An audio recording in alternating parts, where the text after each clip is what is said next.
Halo, proses ketemu lagi dengan saya. Oke, jumpa lagi di video saya, Casbudi Vlog. Oke, proses kali ini saya ingin menceritakan ya pengalaman nyata pada saat peristiwa 12 Mei tahun 1998. Dan ini benar-benar saya alami ya, dan ini menarik sekali dan saya selalu ingat pada saat kejadian itu. Dan inilah sisi lain dari Mei 98.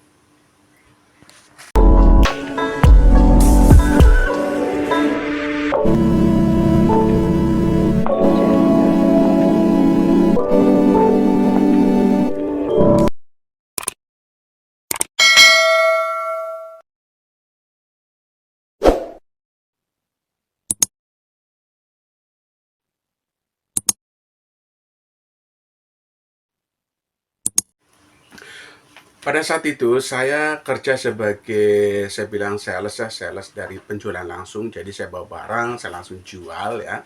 Jadi dapat keuntungannya dihitung dari berapa banyak barang yang terjual. Dan pada saat 12 Mei 1998, kebetulan saya melakukan penjualan barang di kawasan Muara Karang, ya. Muara Karang, Jakarta Utara. Ya, pada saat itu berita selentingan rame-rame ibu kota Jakarta ini sudah saya dengar, sudah saya lihat televisi, tapi saya tidak peduli karena saya pikir saya hanyalah kerja, jadi pikir saya adalah mencari keuntungan dan saya tidak berpikir apa-apa. Saya jalan, saya bawa barang dagangan ke daerah Muara Karang ya. Tapi yang unik pada saat itu kok sepi ya, sepi, tidak seperti biasanya.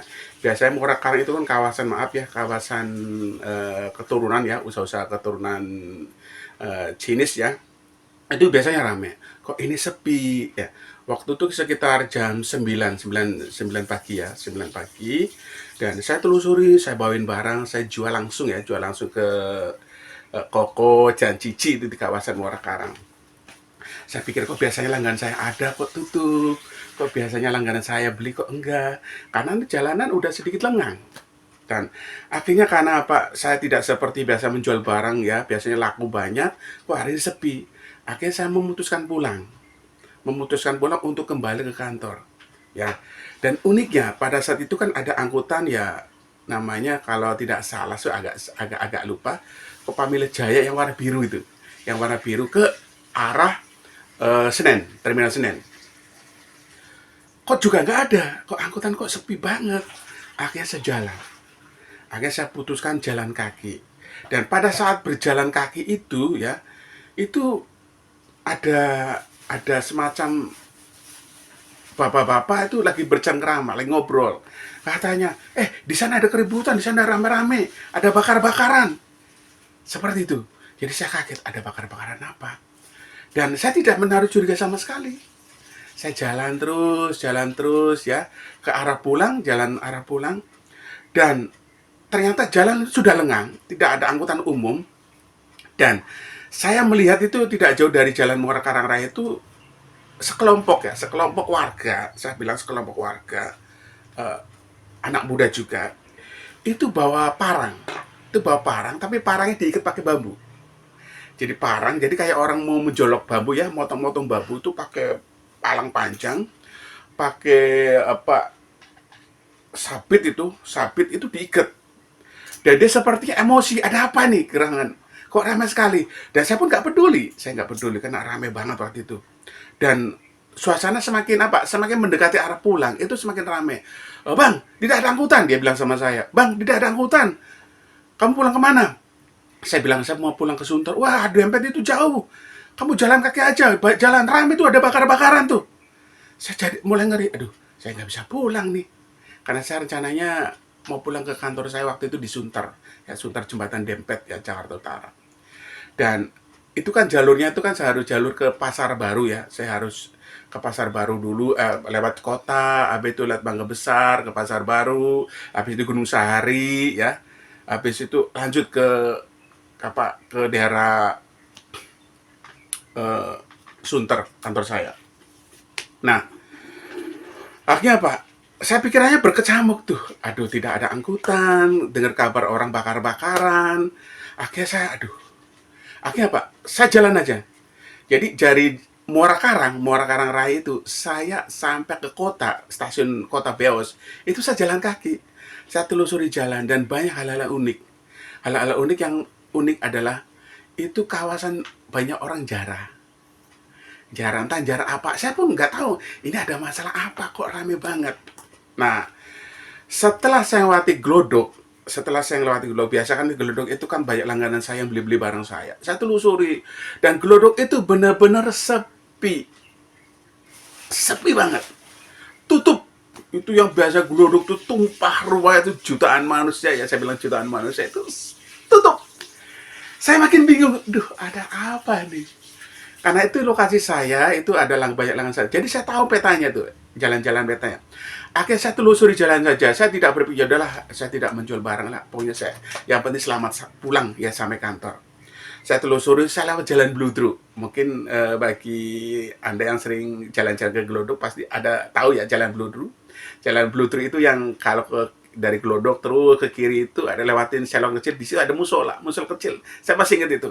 Itu jalan Bludru, habis itu belok kanan, terus itu nanti mentoknya ke Jalan Mangga Besar. Jalan Mangga Besar.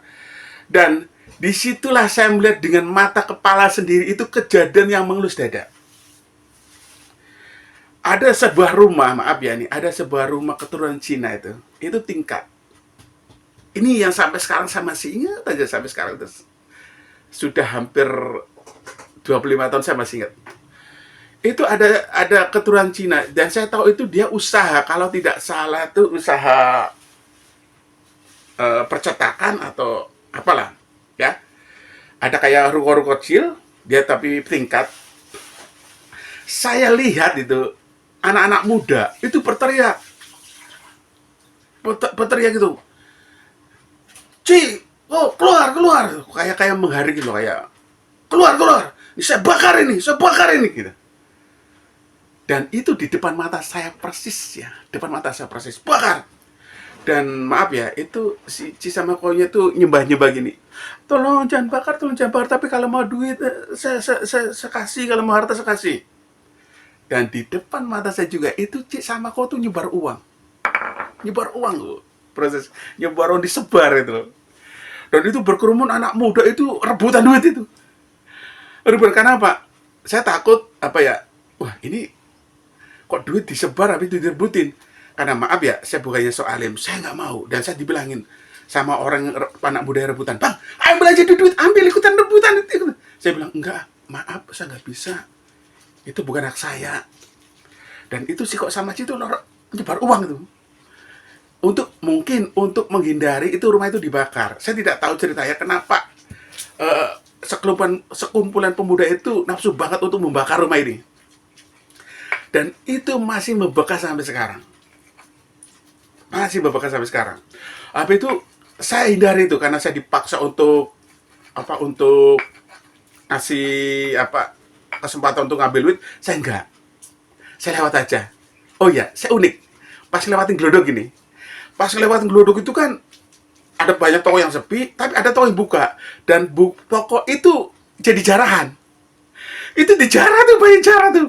Dijarah. Bang, ambil aja tuh, TV-nya ambil. Itu tabletnya ambil, politer itu ambil. Aku, enggak pak, maaf, saya enggak. Orang pada ngangkut itu TV kayak barangnya sendiri tuh. Maaf ya, ini orang-orang pribumi, ngangkat TV, habis itu ambil lagi politron, ambil lagi elektronik macam-macam tuh. Ada ngangkat kulkas itu. Dia bilang sama saya, Bang, ambil ya, ikut ambil, mumpung kesempatan tuh, ambil. Saya tuh enggak, maaf, enggak. Saya enggak berani. Saya cuma bilang, saya enggak berani, maaf, enggak berani. Saya lewatin aja. Jadi itu sasaran, itu toko yang masih buka saat itu jadi sasaran, benar-benar sasaran di apa namanya ya, dirampok lah, saya bilang bahasa kasarnya, dirampok orang-orang. Saya tidak tahu ceritanya tuh. Makanya pada saat itu kenapa banyak toko di Glodok segitu banyak itu banyak tutup. Tapi pada saat itu saya tahunya itu toko-toko dari dalam. Mungkin toko-toko dari dalam itu yang belum sempat ditutup, dijarah itu. Rame-rame proses. Dan saya sendiri bahkan saya diajak, ayo jarah, mumpung kesempatan tuh. Dan saya janji bilang, maaf bang, saya nggak berani, saya jalan aja. Dan sampailah tadi, kasus si Koko sama Cici itu yang nyebar uang. Jadi melewati Glodok sama Jalan Bludru ini itu membuat saya wah ngeri sekali nih. Ada apa gerangan? Nah, akhirnya jalan lagi, saya jalan. Mentoklah Jalan Mangga Besar. Dan Mangga Besar ini lebih trauma. Kenapa? Saya lihat di Mangga Besar di tengah jalan itu ada mobil dua dibalikin ya. Saya tidak lupa itu jenis mobilnya apa. Tapi yang jelas itu mobil itu dibalikin dua, itu ada mobil dua dibakar. Itu tambah saya deg-degan. Negara ini dalam kondisi apa kok segini segini segini hebohnya, segini traumanya. Saya tidak banyak pikir waktu itu. Saya cuma pengen sampai ke kantor dan saya pulang istirahat. Saya jalan lagi sambil melihatin mobil yang dibakar. Saya jalan. Saya telusuri Jalan Mangga Besar. Dan proses pasti tahu setelah Jalan Mangga Besar itu ada jalan kereta kan, kereta. Dan saya belok kanan. Saya belok kanan, saya lewati Jalan Karanganyar ya, itu Ruko Karanganyar. Dan kenapa saya paham daerah sini? Karena dulu pernah saya ngelamar pekerjaan di sini. Dan saya pernah kerja di sini. Jadi saya lewati Jalan Karanganyar, mentok. Pokoknya pikirannya kacau balau, berkecamuk itu. Mentoklah Jalan Suryo Pranoto. Mungkin proses tahu Jalan Suryo Pranoto adalah tembusan Pasar Baru di sebelah utara, ya. Nah, di situ makin kaos itu. Udah sepi, tapi ada tapinya. Di situ di bawahnya flyover jalan toko-toko di Pasar Baru itu banyak marinir situ. Jadi marinir itu barikade membuat barikade tutup jalan. Dan saya bingung padahal saya mau lewat sama ke Gunung Sahari ditatap marinir saya. Di situ kan banyak orang, maaf ya dalam tanda kutip, dicurigai. Apakah pendemo, apakah tukang jara, atau tukang apa. Mungkin dicurigai. Tapi dengan saya niat baik, saya bingung. Ini saya mau menerobos barikade marinir atau tidak. Kalau saya tidak menerobos barikade marinir, pasti saya nggak bisa pulang. Akhirnya terpaksalah saya nyerobot barikade marinir. Saya dibentak sama komandannya. Bang, kamu ngapain? Kamu kenapa nerobos-nerobos? Pak, maaf, saya mau pulang, Pak, habis jualan. Oh, dasar sales. Udah negara kacau masih jualan aja. Aduh, saya digituin sama komandannya. Ya, sana, lewat. Jadi saya ngelewatin itu barikade marinir itu saya lihat, permisi Pak, permisi Pak, permisi Pak, permisi Pak. Saya terobos itu. Jadi hal yang paling unik itulah itu, saya terobos barikade marinir lagi siap siaga gitu. Udah sangkur udah senapannya dipegang gini. Wah, seram udah. Saya deg-degan, saya gimana nih? Saya terobos aja dah. Dah, sampailah sejalan Gunung Sahari. Nah, di sini saya mulai agak reda. Gunung Sahari di situ kan rame, banyak pendemo. Banyak pendemo Gunung Sahari itu. Dan perempatan inilah saya mulai lega. Tapi tidak ada angkutan. Karena angkutan biasanya angkutan mikrolet ya, angkutan mikrolet yang ke arah Suntar dari Senen itu lewat sini. Mikrolet ya. Kok nggak ada? Kok sepi?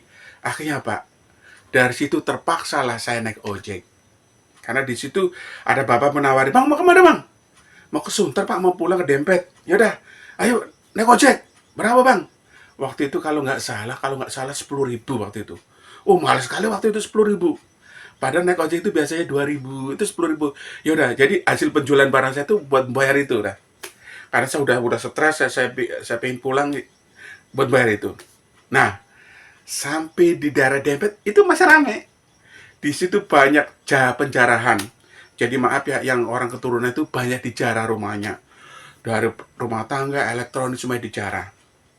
Dan yang lebih mengenaskan lagi, kantor saya itu kan bertingkat tuh. Bertingkat 4. Dan orang taunya, daerah situ kan banyak orang keturunan Betawi. Kantor saya ditulisnya apa? Milik pribumi. Dan orang sekitarnya tahu adalah itu kepala kantornya. Sebenarnya kan kantornya itu milik bule ya.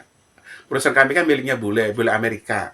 Tapi karena yang tahu ya, karena bulenya mungkin jarang nongol, yang tahu kan itu milik orang kita juga. Jadi sebenarnya pribumi, cuma kebetulan manajer saya itu wajahnya wajah-wajah Cina itu. Jadi orang tahunya sekitar itu tuh, orang sekitar kantor saya itu tahunya ini milik orang Cina. Tapi ingat bahwa di sini juga sebenarnya security-nya juga banyak abrinya. Jadi sedikit aman, tetapi kantor kami dilemparin Jadi lantai 3 itu kacanya ada bekas bolongan tuh, dilemparin, entah dilemparin siapa, keadaan kaos dilemparin lantai 3 tembus. Hampir mengenai ini, mengenai di dalam kantor kita itu punya akuarium gede. Dan akuarium itu koleksinya ya manajernya itu yang keturunan Cina itu. Hampir memecah. Dan keadaan kaos. Ketika saya masuk kantor, kantor itu sepi. Saya dihadang sama security yang abri itu. Eh, cas, cas, cas, jangan masuk, jangan masuk. Ini lagi rame. Kamu di sini aja. Jadi saya berhentilah di situ warteg. Di situ ada langganan warteg dekat kantor. Saya diam di situ. Katanya orang wartegnya, weh mas, keadaannya gawat rame ini. Ini mau dijarah kantor kita nih.